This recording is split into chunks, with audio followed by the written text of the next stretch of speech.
This is my friend Chloe's cat, Beatrix.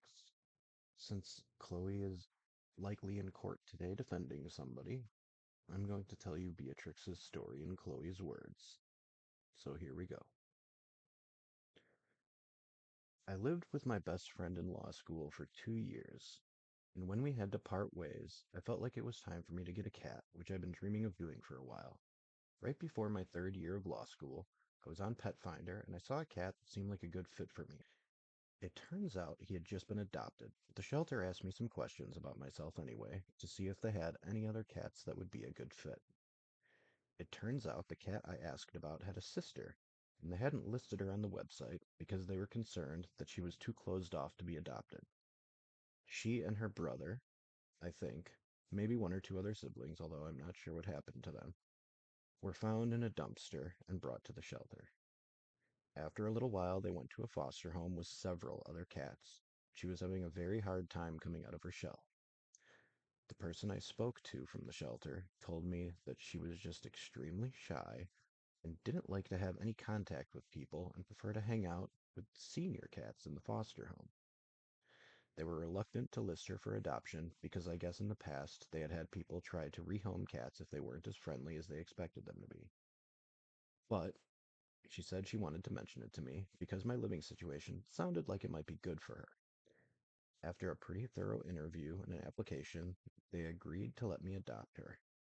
They still warned me that I might have to go so far as to restrict food to get her to bond with me, which, trust me, I never planned on doing.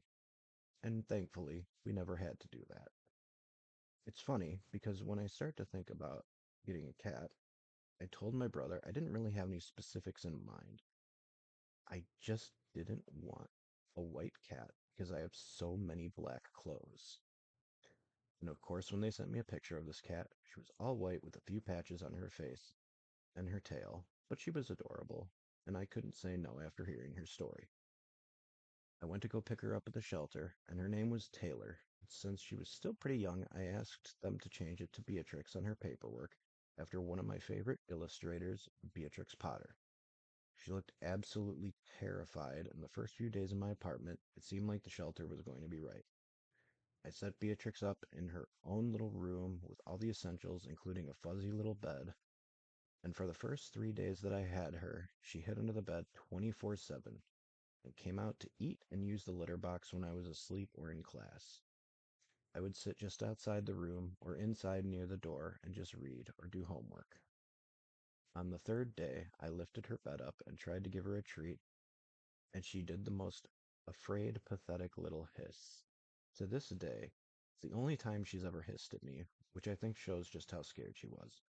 But on the fourth day, I was away from home a little bit, and when I got home, I sat in the room just playing on my phone, and I'll never forget looking up and seeing her slowly wiggle out from under the bed.